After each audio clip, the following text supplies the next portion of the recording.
Hey, what's going on, everybody? It is me, Joe Duncan, and this, of course, this is JDtv.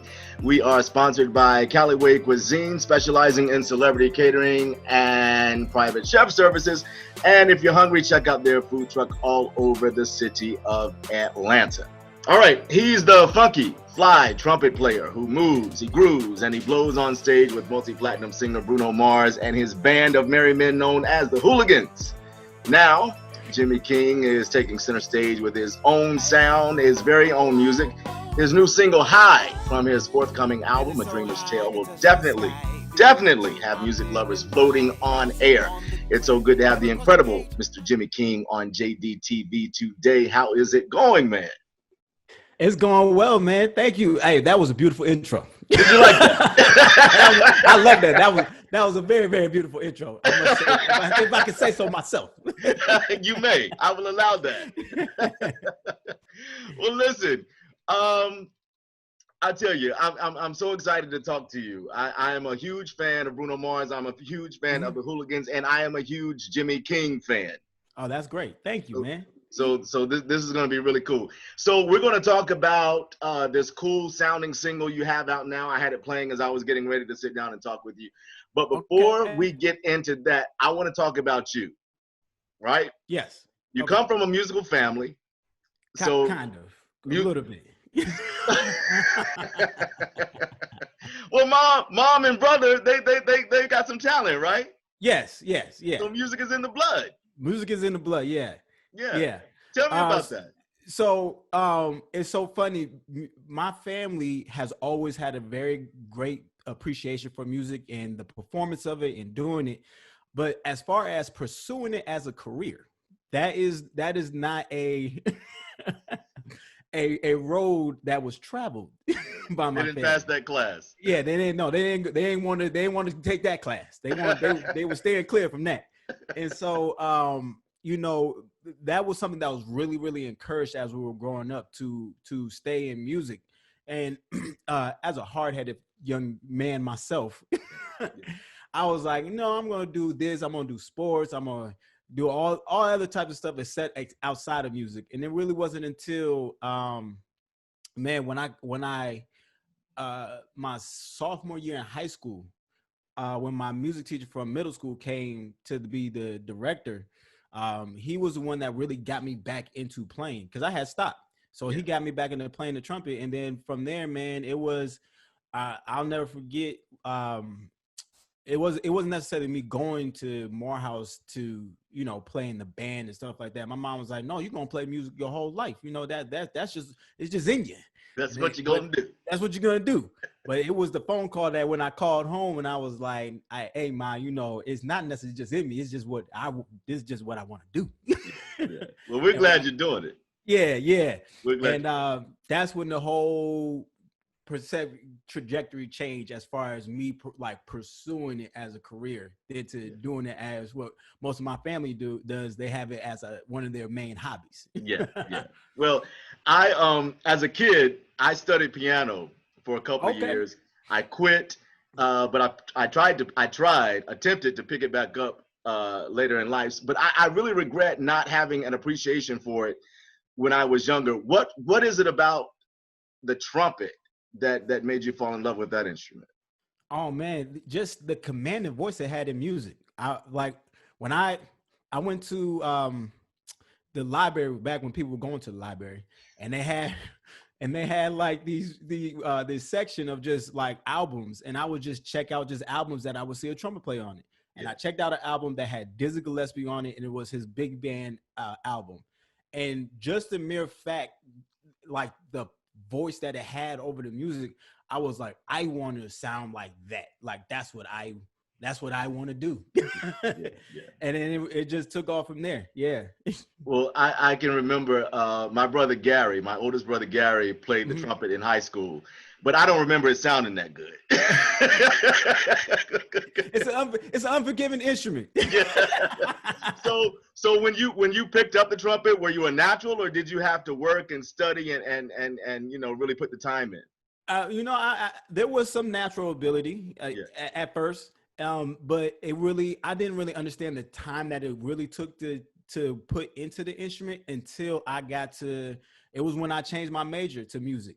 And I remember my music teacher pulling me in. He was like, "Hey man, I wasn't treating you like a music major. I was treating you like this, you about to be like a hobbyist, you know?" Right, right. And so literally, he gave me 4 semesters worth of material. Oh wow. Like a stack like this. That's a heavy load. Yeah, he was like, "Go learn that."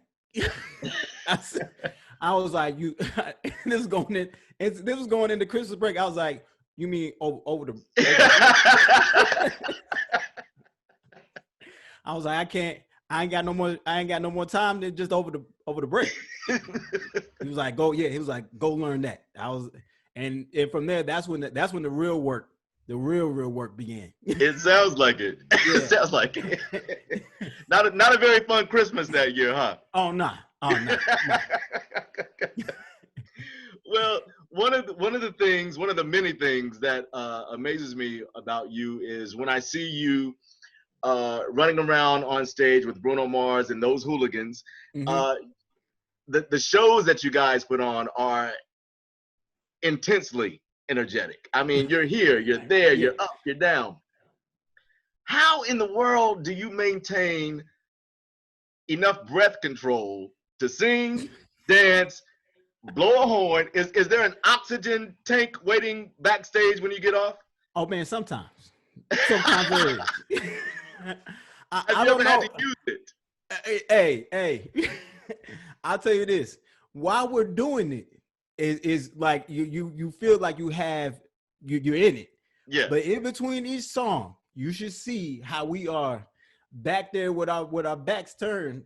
We're like, man, looking at each other like, you good? I remember there was one time, man, we didn't play for like months. And we came back, did one show, and it was, you would have thought, man, we had all been smoking for 3.5 years trying to do a show, how we would like trying to gas the air, man. So it's something, you know, it just takes time, you know.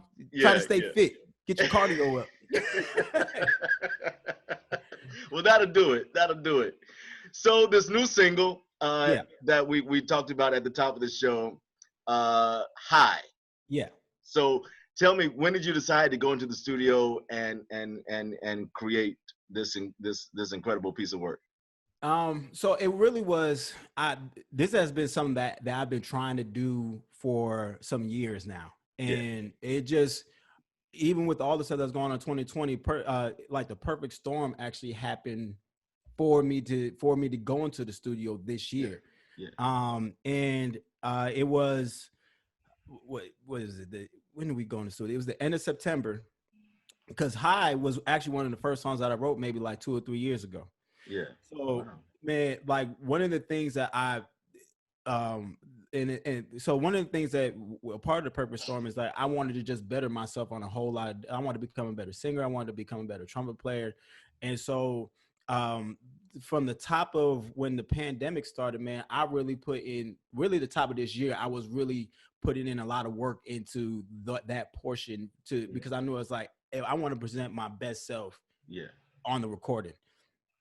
And during the pandemic, like my level of intensity went to 1,000 on so many different things, from working out to eating right to practicing, spending time with my family, everything went to 1,000, like the nuclear button was hit. Yeah. Well, I can totally relate to that, because I started getting this JDtv thing up and running at the start of the pandemic, and I mean, we've really had some success with it. So I totally agree. I think for a lot of people, if you know, when you use your downtime wisely, correctly, you know, you can come out with a masterpiece at the end. Right. A masterpiece like High. Yeah.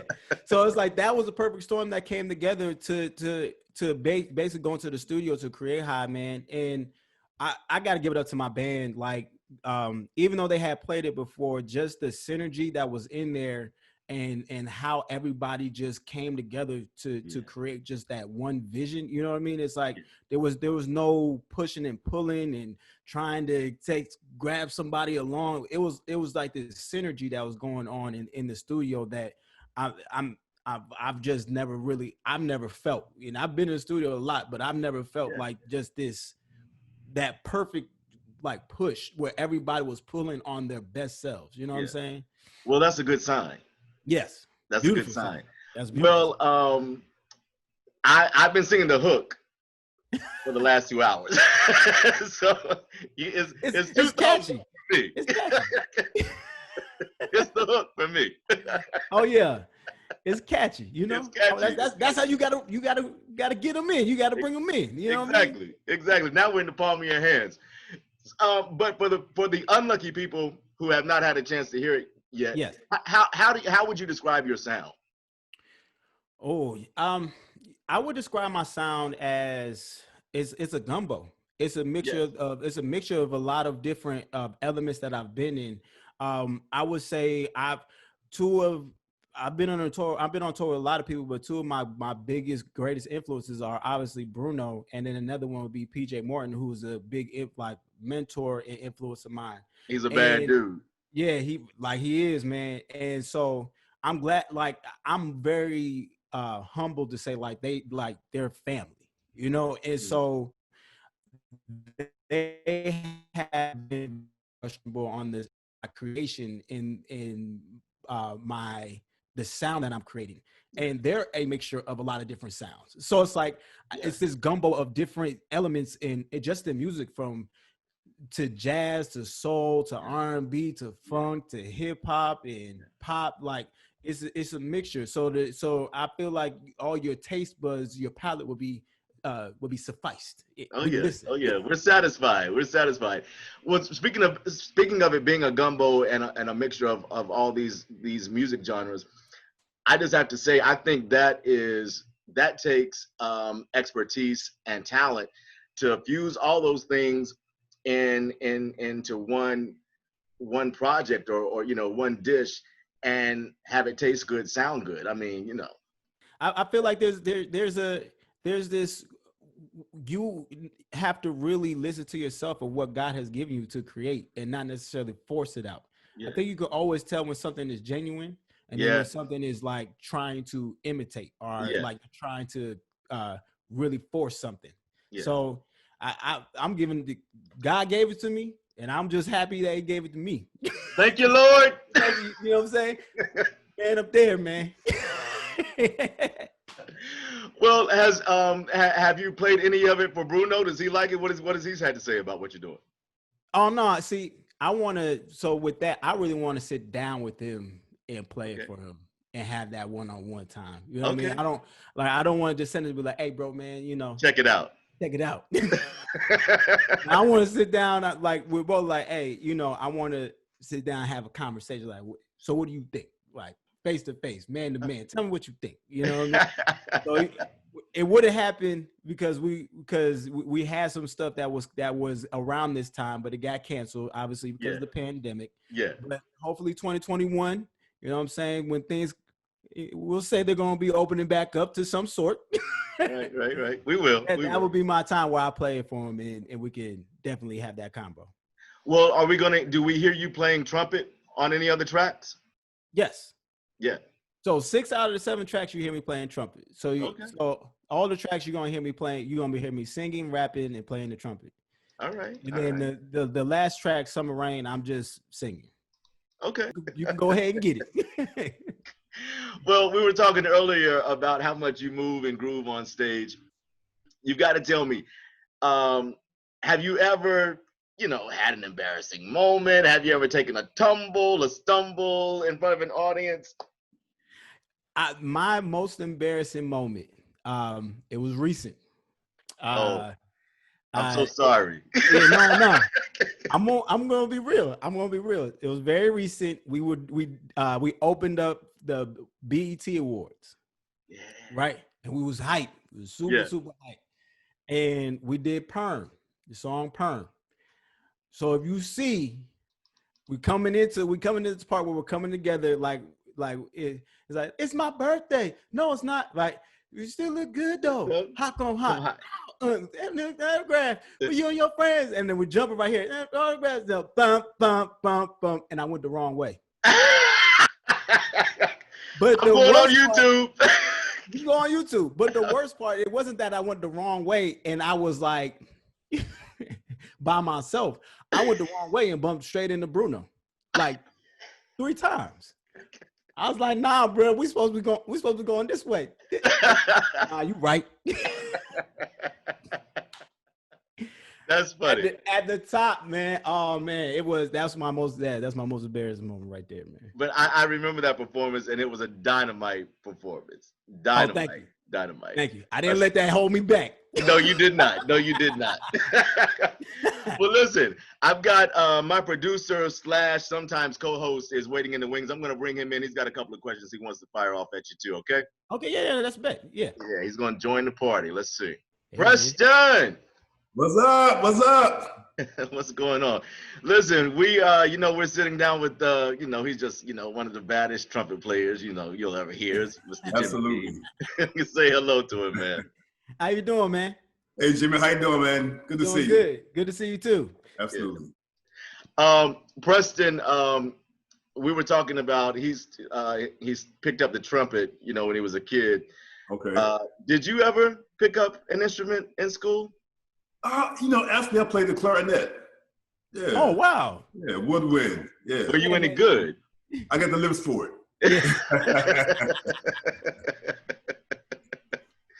Well, listen, I know you got a question for Jimmy. Go ahead and ask what you want to ask him. Okay. I know you've been asked this question a million times before, but I want to know for myself. Okay. What is the craziest thing a fan has ever done to get your attention? PG-13? Doesn't have to be. No.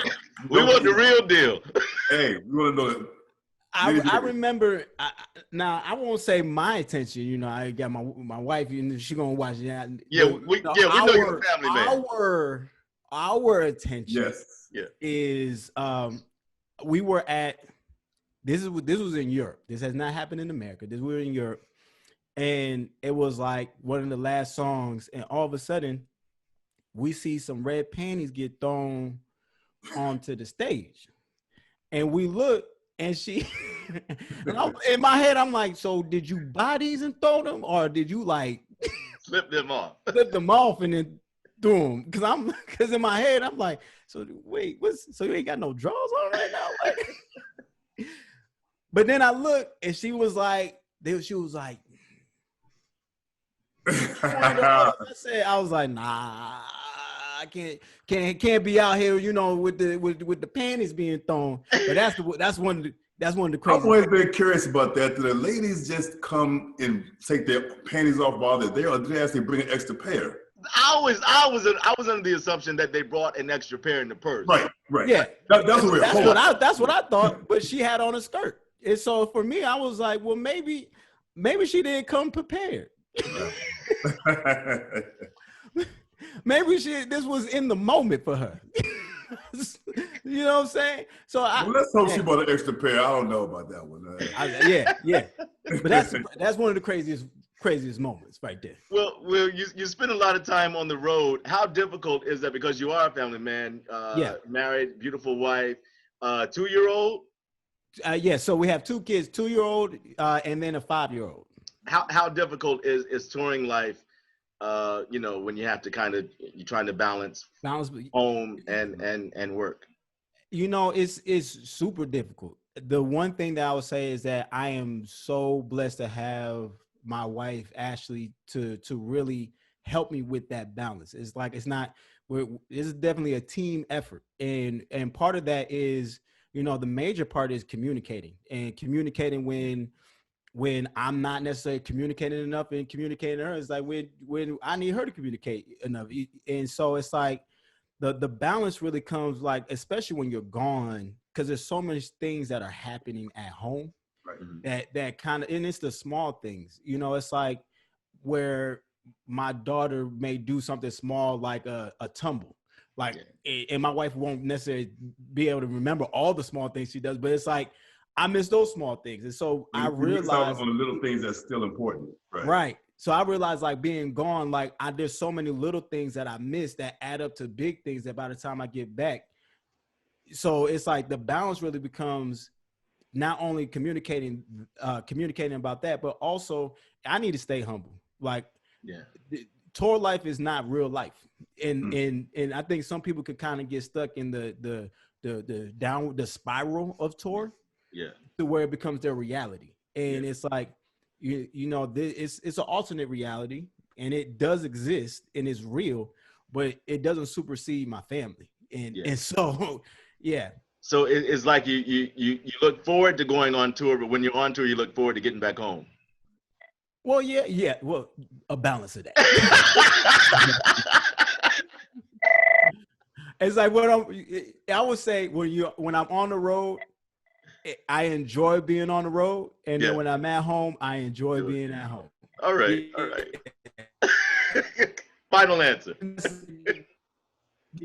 Yeah. President, you got another question? Yeah, so actually, speaking of that, when you do be on the road and you miss out on those very important moments, when you get home, how do you make it up to the family? What's your go-to thing for saying, hey, I know I missed out on this, but what's a good comeback for you that your wife says, okay, I get it, and I accept your apology for missing out on this small. Do you spoil them? Oh yeah, you become the fun parent because you're always doing the fun stuff. There you go. But I think one of the things is I'm actively dating my wife. So when I come back home to actively date her and actively spend time with both of my kids, like they both need two different things. So it's like I actively take my son out. We have our guy time, and I mean my daughter is 2, but we've had our girl and our daddy girl time. So it's like making sure that everybody has individual time with me because I know that I miss things and they miss things with me too. So it's not necessarily to say like it's a one-stop shop. We all spend the time together, but it's like I need to be able to hone in on each individual in order to know that, hey, I am still here. Yeah, that's important, giving that individual attention. Right. Now, are you still based in Atlanta? Yes, I am. What do you think about the music scene there? So it's so crazy. I've been out of the music scene for like a while. Like the wild thing about being on tour, even with in the music scene, it's like people like they just assume, man, you're always gone. So I really don't even have a temperature on what it's like. I just know I go to some of the I may hit up a friend or two and be like, hey man, what's going on? And from their perspective, they give it to me. But it's like when I was really in it, like I would say Atlanta was one of the most special places to be. Like I started with a group called Jazz Specs, and we were able to like rub shoulders, like you talking about PJ Morton, Janelle Monáe, Algebra, Anthony David, like this whole soul scene that was resurrecting, and just the independent artist scene was just really super strong. Like it was so unreal just how great all these independent artists were, but also how just interactive they were together in building each other up. And I feel like that was really the most beautiful part, was just the ability to work together and say like, hey, I have something, you have something, let's come together, bring our fans together, let's do this. It was like it was a family of love. So I don't know if I know there's people that are still there that were in the scene, but it's like it's a whole new scene. So it's like I can't really say. But and it's a whole new sound. Yes, a completely new sound. Yeah. Do you like it? The new Atlanta sound? I mean, it's cool. Yeah, it's cool. There's some dudes that I really like. There's these cats called Band of Brothers. I don't know if you heard of them. I have not. Yeah, you should check them out. I really love their sound. Have you heard a guy named Robbie? I have not. Yeah, so I almost said yes because I think we'll look him up after the show. Because I think I'm sounding uninformed. Oh yeah, Rob B. Yeah, But it's like those. I like the underground scene. The underground scene, I feel like is really the ones that push the envelope. Yeah. But like Atlanta is so it's crazy. It has its hip hop sound, it has its gospel sound, its country sound. Like it has so many different sounds to where it becomes this crazy melting pot. Yeah, I agree. Well, yeah. I mean, but yeah, I love what Atlanta sounds like musically. I think it's really it's a force. It's a force. Yes. Yeah. Eclectic. It's an eclectic sound. Yes. Well, one of the things we do here on JDtv with our fun celebrity guests is we put them through a quick fire round of questioning. Okay. Now you have to blame producer Preston for the torture you're about to be under. Okay. All right. Let me do the woosah, 'cause I don't want to start sweating through my clothes. You better. Now, We'll keep it PG. We'll keep it a little PG though. Okay. I have nothing to do with this. I wash my hands of this. All right. Okay. Preston, take it away. Okay, so Jimmy, how do you feel about fans asking you for a picture or an autograph when you're with your family? I don't have a problem with it now, but I can see myself having a problem with it later.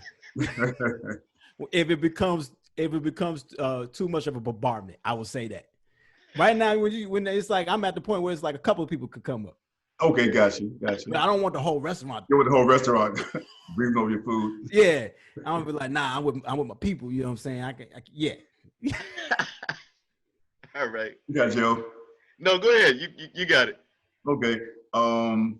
What is your thought about men's designer what those man bags that men wear? What are you talking about?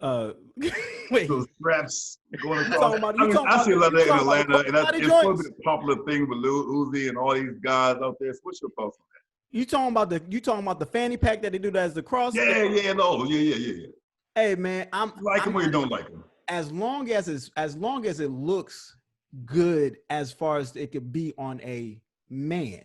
Okay, it's called a man bag. You know, there's some that kind of they're on the tipping point to where it's like where you can say like, nah, bro, that's a purse.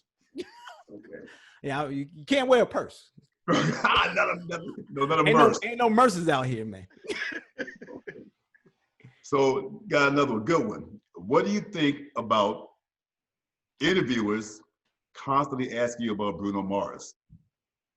Which I did not do. You did not do. Give it up. I will be like, do you got to do this for Joe? Hey, I don't have a problem with it. I know it's a part of my life's journey. You know what I mean? I will forever be asked about Bruno. That's just it is what it is. I feel. Speaking of that, Preston, let me interject here. Okay. We had a potential guest who is, I would consider him a music legend. And we were in talks with him to get him on the show. And the first thing that he said was he does not want to talk about anything from the past. Oh yeah. Okay. I know what you're talking about. Yeah.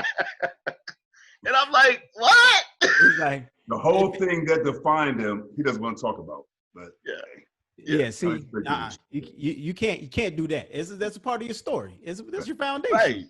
Right. So you got to touch on it. You got to at least touch on it. Yeah. So Jimmy King is not that dude. All right, Preston, go ahead. Okay. Do you like people who thirst trap for the gram? Nah. Nah.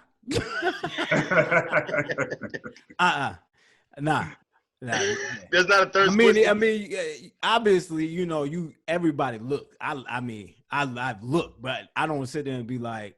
Sometimes I sit there and be like, "Yo, what is your job?" But you've never set a trap for someone, have you? Nah. Nobody was married. How long you been married now? I've been married. Oh man, see now you done put me on the spot. 7 years. She's watching too. Oh yeah. She thank you, man. I'm about to say she come to the door. She like make sure he get Lucky number 7. Lucky number 7. Online dating. How did you meet your wife? I met my wife through social media. Okay. There you go. But then you love it. Yeah. So technically, but see, that wasn't necessarily it wasn't necessarily I would call it online dating per se. We just online connected. You know what I'm saying? Did you slide but you had some conversation before y'all connected, right? But did you slide into the DM? Yeah, it was in the DM conversation. Okay, that's what I'm saying. Okay. So I mean, I guess so. I feel like online dating. I feel like you over here swiping and be like, nah, she ain't.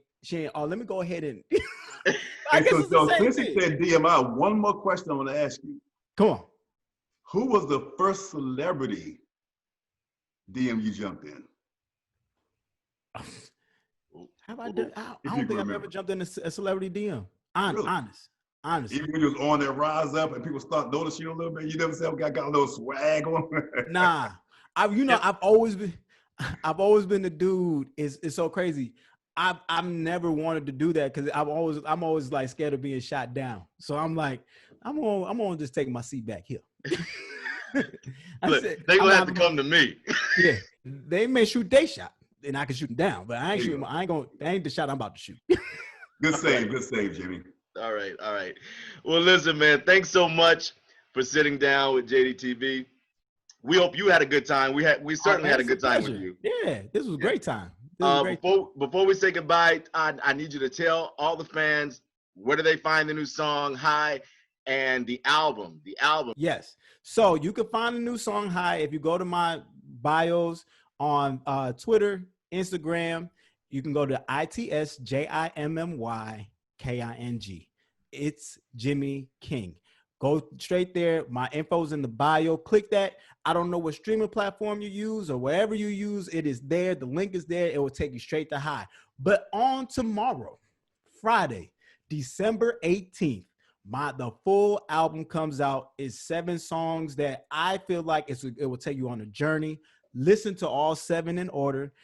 I promise you will love it. All right? And wait. All right. Well, we're certainly following you. We hope that you will consider following us at JDtv_is_on. Yes, absolutely. And we wish you much success with the new music. Everybody, go get high. Well, I mean, you know what I mean. That was good. That was a good one. I'm talking about the song, people. Talking about the song, baby. Jimmy King, thanks so much, man. Thank y'all, man. Thank you. Preston Joe, thank y'all, man. You're welcome. We'll see you.